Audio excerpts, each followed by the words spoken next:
नमस्कार दोस्तों, stream of dream channel आप सबका फिर से स्वागत करता है। आज बात होगी केपीआईटी टेक्नोलॉजीज के बारे में।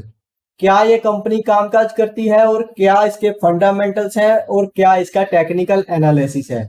बेसिकली इस वीडियो को बनाने का हमारा मेन मकसद ये था कि जो निफ्टी में रिसेंटली हमको गिरावट देखने को मिली है, वही सेम गिरावट हमको केपीआईटी टेक्नोलॉजीज में देखने को मिल रही है। अब इसमें निवेशक क्या करें, उसको बाय करें, होल्ड करें या फिर सेल करके बाहर निकल जाए। तो सबसे पहले अगर हम बात करते हैं, ये डिसीजन तब लिया जाता है जब हम उसके तीनों पैरामीटर्स को देख लें, जांच लें, परख लें। मींस कंपनी का बिजनेस मॉडल क्या है, कंपनी के फंडामेंटल्स क्या है और कंपनी का टेक्निकल एनालिसिस क्या कहता है।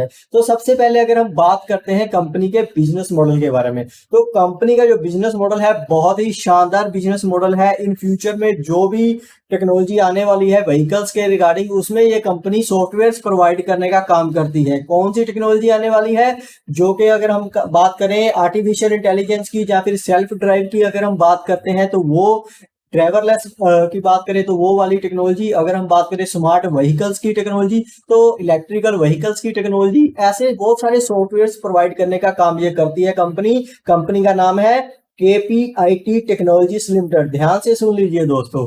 इसके बाद अगर हम बात करते हैं कंपनी के फ्यूचर या फिर एआई कौन से व्हीकल्स ऐसे हैं, अगर हम बात करते हैं जो व्हीकल्स में अगर सॉफ्टवेयर की बात करें कि जो सॉफ्टवेयर कंपनी गाड़ी को ये बताता है लेफ्ट जाना है, जीपीएस के थ्रू कामकाज करता है, तो वो सॉफ्टवेयर बनाने का काम करती है। अगर हम बात करते हैं ड्राइवरलेस कार की बात करें तो जहां पर आपको सिर्फ एक एड्रेस भर देना है कि हमको चंडीगढ़ से दिल्ली जाना है, तो वो सिर्फ एक एड्रेस भरना है आपको, तो गाड़ी ऑटोमेटिक आपको ले जाएगी। उस सॉफ्टवेयर को जो मैनेज करने का काम करती है वो सारा काम केपीआईटी टेक्नोलॉजी के सॉफ्टवेयर्स करते हैं। इसके बाद अगर हम बात करें स्मार्ट व्हीकल्स की, जैसे कि अगर हम बात कर लेते हैं इनका जो सॉफ्टवेयर वाली जितनी भी गाड़ियां होंगी, मान लेते हैं कोई गाड़ी चंडीगढ़ में चल रही है, कोई दिल्ली में चल रही है, कोई यूएसए में चल रही है, तो बेसिकली अगर उनमें से किसी भी गाड़ी ने कोई गलती कर दी या कोई फॉल्ट है या एरर की वजह से कुछ भी हो गया, भाई गाड़ी का एक्सीडेंट हो गया या एकदम से ब्रेक लगा दी या कुछ भी हो जाता है, तो वो एरर ऑटोमेटिकली सभी गाड़ियों को इंफॉर्मेशन पहुंच जाएगी कि हाँ ये वाला जो एरर है ये गलत है, इसको हमने सोल्व आउट कर देना है। वो केपीआईटी टेक्नोलॉजी सोल्व आउट करेगी और उधर से ही सारी गाड़ियों में ऑटोमेटिक अपडेट हो जाएगा कि ये वाली गलती इस अब बाकी की गाड़ियां नहीं करेंगी। तो बेसिकली काफी वाइड रेंज ऑफ जो सॉफ्टवेयर है कंपनी प्रोवाइड करती है। इवन के इलेक्ट्रिकल व्हीकल्स को भी मैनेजमेंट करने का जो सॉफ्टवेयर प्रोवाइड करने वाली ये कंपनी है, काफी अच्छे इसके अगर हम बात करें बीएमडब्ल्यू जैसे इसके कंपनी के क्लाइंट्स हैं। ये देखिए, अगर हम थोड़ा सा डिग डीप कर लेते हैं, बीएमडब्ल्यू जैसे इसके जो क्लाइंट्स हैं दोस्तों, इसके अगर हम बात कर लेते हैं मार्केट कैप की, जो फंडामेंटल्स के अकॉर्डिंग अगर हम बात करें तो सबसे पहले शुरुआत करते हैं मार्केट कैप से। तो कंपनी का जो मार्केट कैप है दोस्तों वो 15,000 करोड़ के आसपास की कंपनी है, काफी अच्छे वैल्यूएशंस के साथ है। इसके बाद अगर हम बात करते हैं स्टॉक पी की, 52 का काफी हाई है as compared to industry P जिसका के 31 का पी है, तो काफी महंगी कंपनी है। Book price to book value करें वहां पर भी ये कंपनी हमको महंगी दिखाई दे रही है, लगभग 12 के आसपास है। लेकिन दोस्तों ये टेक्नोलॉजी इतनी एडवांस है कि ये शेयर आपको हो सकता है, अब निफ्टी में गिरावट है तो आपको मिल रहा है, लेकिन इन फ्यूचर को देखते हुए ये स्टॉक आपको मिले ही ना, तो थोड़ा बहुत यहाँ से निवेश कर देना स्टार्ट करना चाहिए अगर हम इसके बिजनेस मॉडल को देखते हुए। लेकिन इस प्रॉपर डिसीजन लेने से पहले एक बार फंडामेंटल्स जरूर देखेंगे। तो सबसे पहले अगर हम बात करते हैं रिटर्न ऑन कैपिटल एम्प्लॉयड की, तो 24 का है, काफी अच्छा है। आरओई की बात करें तो 21 का है, ये भी काफी अच्छा है। इसके बाद सबसे मेजर पॉइंट जो हमको सबसे बहुत ही अगर कंपनी में देखना चाहिए निवेश करने से पहले, वो होता है डेब्ट टू इक्विटी रेशियो, वो भी काफी अच्छा है, लगभग 0.2 के आसपास की है। इसके बाद अगर हम चलते हैं कंपनी के बैलेंस प्रॉफिट लॉस स्टेटमेंट के ऊपर, तो वहां चलकर हमको पता लगता है जो कंपनी की सेल 2019 में 641 करोड़ के आसपास हुआ करती थी, वो मतलब कि इस साल में मार्च 2023 में जो रिजल्ट आने वाले हैं, मतलब कि उससे पहले ही 2500 करोड़ का बिजनेस ये कर चुकी है ये कंपनी। मतलब कि इतनी तेजी से ग्रोथ कर रही है तो इसका पी तो ऑटोमेटिकली बढ़ेगा ही बढ़ेगा दोस्तों। इसके बाद अगर हम बात करते हैं करते हैं ऑपरेटिंग प्रॉफिट मार्जिन की, तो वो 14% के आसपास हुआ करते हैं, तो हुआ करते थे 2019 में, वो पहुंच चुके हैं 18-19% के आसपास, मतलब डबल डिजिट से यह कंपनी ऑपरेटिंग प्रॉफिट मार्जिन भी मेंटेन कर रही है।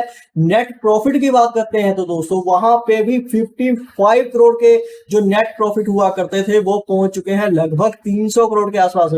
बहुत ही आउटस्टैंडिंग ये कंपनी परफॉर्म कर रही है। इसके बाद बात करते हैं रिजर्व की दोस्तों, तो रिजर्व भी कॉन्टिन्यूसली इंक्रीज होते जा रहे हैं, लगभग 1000 करोड़ के आसपास पहुंच चुके हैं। जो बोरोइंग की बात करते हैं तो वो 200-250 करोड़ के आसपास ही कंपनी की बोरोइंग है, बल्कि as compared to reserve, as compared to equity, borrowing negotiable है, बहुत ही इजीली, मतलब कि कंपनी इसको निकाल सकती है अपनी बैलेंस शीट से बोरोइंग को। तो इसके बाद अगर हम बात करते हैं शेयर होल्डिंग की, तो प्रमोटर के पास लगभग 40% की शेयर होल्डिंग है, काफी अच्छी है। मिनिमम 35% के आसपास होनी चाहिए किसी भी कंपनी में अगर आप निवेश कर रहे हैं, तो यहाँ पे 40% की है। एक अच्छे प्रमोटर होल्डिंग के साथ ये कंपनी खड़ी है।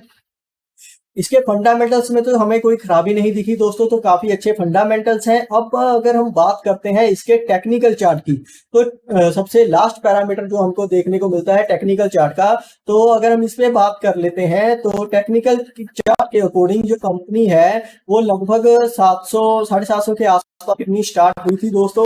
तो अब उसके बाद उसने काफी दिन कंसोलिडेट किया, अब दोबारा इसका ब्रेकआउट आया था, लेकिन निफ्टी में आई गिरावट की वजह से पिछले 2 दिनों से कंटिन्यूसली ये स्टॉक गिर रहा है। लगभग 600 रुपए से गिरकर 570 रुपए के आसपास पहुंच चुका है।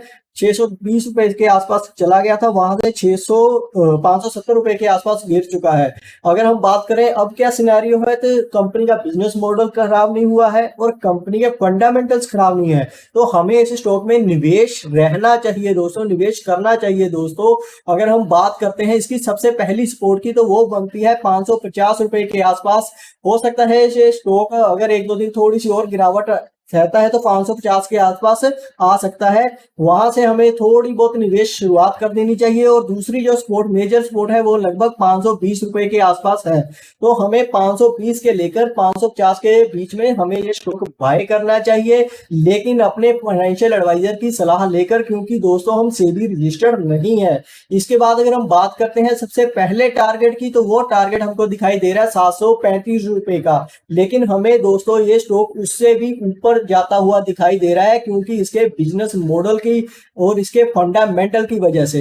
तो हमें यह स्टॉक अपने पोर्टफोलियो में जरूर रखना चाहिए। तो आज की वीडियो में इतना ही दोस्तों, जल्द हाजिर होंगे नए वीडियो के साथ। धन्यवाद।